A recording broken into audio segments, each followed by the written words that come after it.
Oui. Alexandre Kateb, bonjour. Merci d'avoir répondu à notre demande de podcast. Beaucoup agitent le spectre de l'épuisement des ressources en hydrocarbures, essentiellement pétrole. Qu'en est-il au juste? Bonjour, Simon Mani, merci pour l'invitation. Alors, quand on parle d'épuisement des ressources, il faut, de manière générale, disons, distinguer le gaz et le pétrole, qui suivent des dynamiques assez différentes. Et il faut distinguer, en fait, l'aspect géologique de l'aspect économique du problème. Concernant l'aspect géologique, on voit bien qu'il y a des réserves aujourd'hui, des réserves de pétrole qui pourraient encore permettre d'utiliser cette ressource pour au moins 200 ans dans le monde.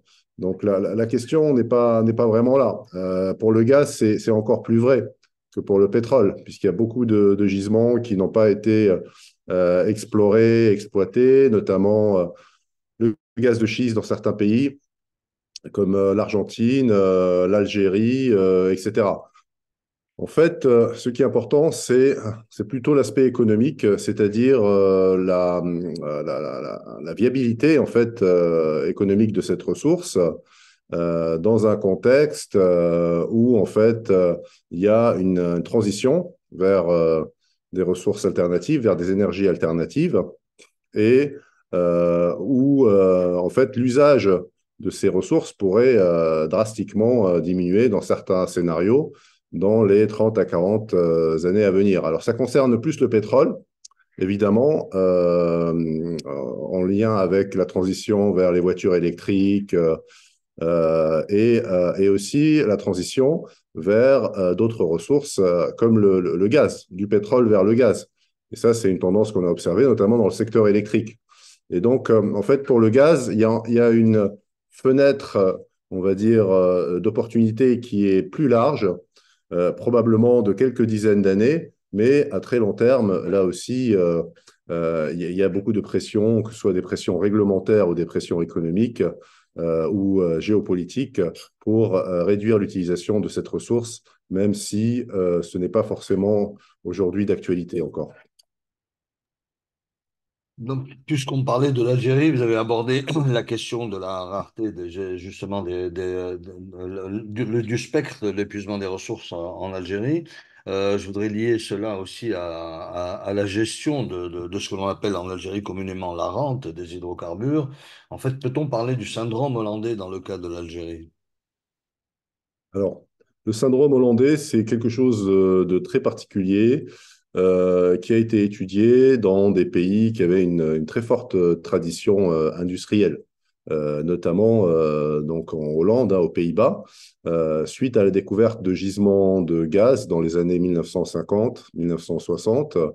On s'est aperçu que la plupart des investissements qui allaient avant ça dans l'industrie manufacturière notamment, se sont redirigés vers le secteur des hydrocarbures. Et donc, c'est à ce moment-là qu'on a parlé de syndrome hollandais, c'est-à-dire le poids croissant de ce secteur qui écrasait petit à petit tous les autres secteurs et qui réduisait la compétitivité du pays par la hausse des prix, notamment des services, des salaires, qui en fait évinçait la compétitivité prix des industries non liées aux hydrocarbures. Donc voilà, il faut cadrer un petit peu le problème. Dans le cas de l'Algérie, on ne peut pas vraiment parler d'une tradition industrielle très importante. En tout cas, ce n'est pas on va dire, ce ne sont pas les investissements dans les hydrocarbures qui ont réduit la compétitivité de ce secteur. Au contraire, si on regarde historiquement, l'industrie algérienne non pétrolière s'est construite à un moment où les prix du pétrole étaient très élevés dans les années 1970. Et donc, ça n'a pas empêché l'industrialisation du pays. La dégradation de la compétitivité est due à d'autres facteurs qui sont essentiellement liés à la mauvaise gestion macroéconomique des ressources pétrolières et aux problèmes d'inefficience sur le plan microéconomique, sur le plan de la compétitivité des marchés. Et donc là, c'est pas vraiment quelque chose qui est lié à la rente des hydrocarbures, même si, évidemment, cette rente y a participé de différentes manières par son impact sur le modèle de croissance qui est fondé sur la dépense publique et son impact, évidemment, sur les grands équilibres externes également, et donc sur la volatilité du dinar qui est liée au cours des hydrocarbures et également aux décisions qui sont prises pour contrecarrer les différents chocs. Mais ça se traduit par, disons, une volatilité macroéconomique qui nuit, on va dire, à l'investissement, notamment dans le secteur industriel. Et ça, on pourrait dire que c'est quelque part un effet secondaire et c'est pas un effet principal de la rente. On ne peut pas parler de syndrome hollandais.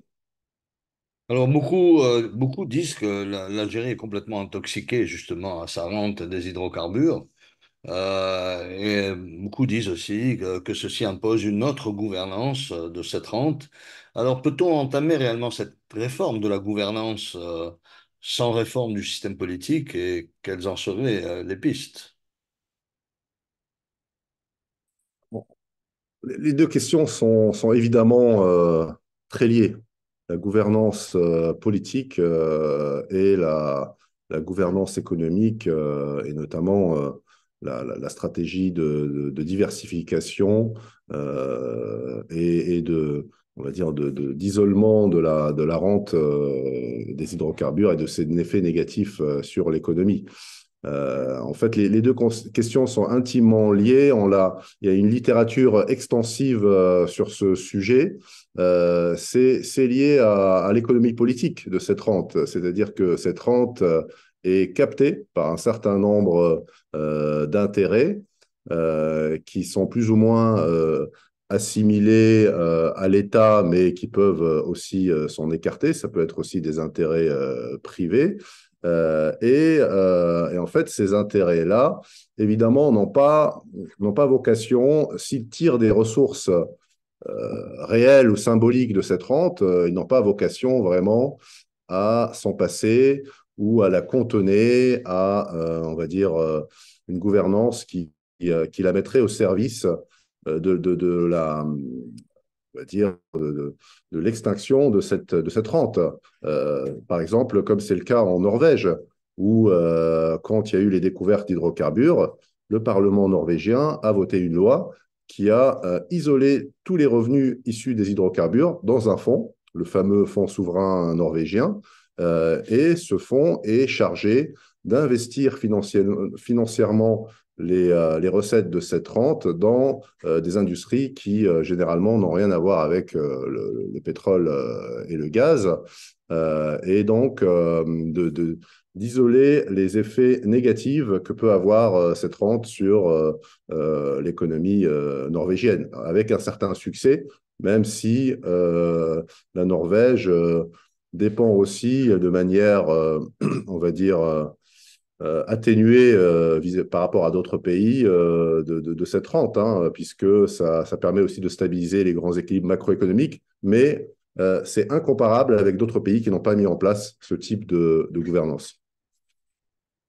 Je dirais que dans le cas algérien, en fait, c'est quelque chose qui avait été tenté, si vous vous en souvenez, au début des années 2000, quand le président Bouteflika est arrivé et qu'il a créé le Fonds de régulation des recettes pour canaliser une partie des recettes de cette rente, donc au-delà d'un certain prix plafond du baril, et de réaliser en quelque sorte un découplage entre les dépenses publiques et les cours des hydrocarbures et donc les recettes associées aux hydrocarbures.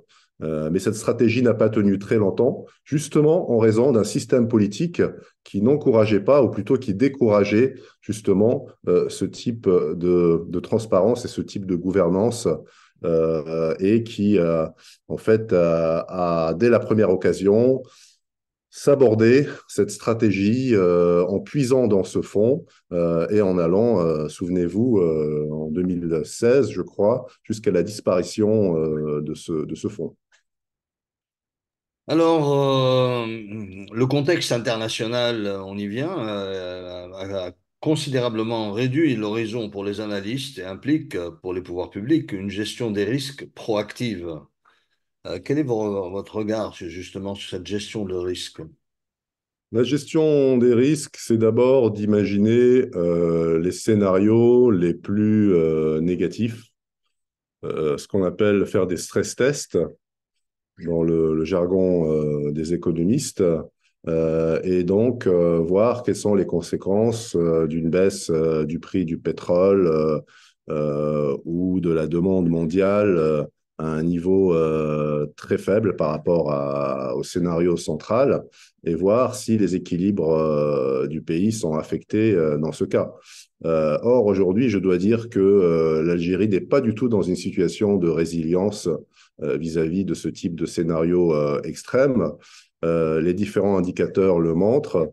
D'abord, le point mort pétrolier, c'est-à-dire le prix du pétrole qui équilibre le budget, qui est aujourd'hui supérieur à 100 dollars et qui est l'un des plus élevés au monde par rapport à d'autres pays exportateurs de pétrole. Et il y a aussi la dépendance du budget de l'État vis-à-vis des recettes pétrolières.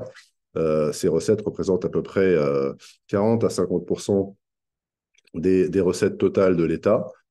Et donc, on voit qu'il n'y a eu aucune tendance à la réduction de cette dépendance vis-à-vis de ces recettes pétrolières. Donc, on peut dire qu'aujourd'hui, il n'y a pas vraiment de prise en compte de ces risques, il n'y a pas de gestion proactive de ces risques. Et ça aussi, c'est une question qui est liée à l'absence finalement de volonté réelle de diversification, elle-même liée au blocage de la gouvernance politique. J'ai envie de vous poser une toute petite dernière question qui complète justement votre propos. Vous dites que c'est lié à une volonté politique qui n'est pas là aujourd'hui pour justement générer une gestion proactive. Mais on n'est pas face aussi à une situation complexe par rapport à ce qu'on appelle l'absence de données qui permettent réellement d'analyser la situation et de donner une photographie ou des photographies, selon les scénarios, aux dirigeants, aux décideurs du moins, concernant justement l'avenir et donc entamer une gestion proactive. C'est là que j'ai l'impression que le bas blesse. Bien sûr, le problème des données et des statistiques est fondamental hein, quand on veut gérer un pays, une économie. C'est important d'avoir des données qui soient fiables, actualisées et qui permettent d'aiguiller la prise de décision. Néanmoins, aujourd'hui, il existe des moyens de se procurer ces données, même par des voies non conventionnelles, avec ce qu'on appelle le big data et les données qui sont accessibles par satellite, par exemple. Je prends un cas de figure concret, puisque c'est la méthode qu'utilise la Banque mondiale notamment pour évaluer la croissance économique de l'Algérie, en se fondant sur les données d'éclairage nocturne. Et on s'aperçoit qu'il y a une corrélation très forte avec le niveau réel d'activité. Et en plus, ces données sont des données en quasi temps réel, et donc elles sont accessibles de manière très rapide si on veut avoir une image de ce qui se passe vraiment. Il y a d'autres types de données aussi auxquelles on peut accéder, les données issues des réseaux de téléphone mobile, les données de transactions et de retraits bancaires, par exemple, auxquelles on peut avoir accès quasiment en temps réel. Donc, en fait, ce n'est pas un problème de disponibilité de la donnée.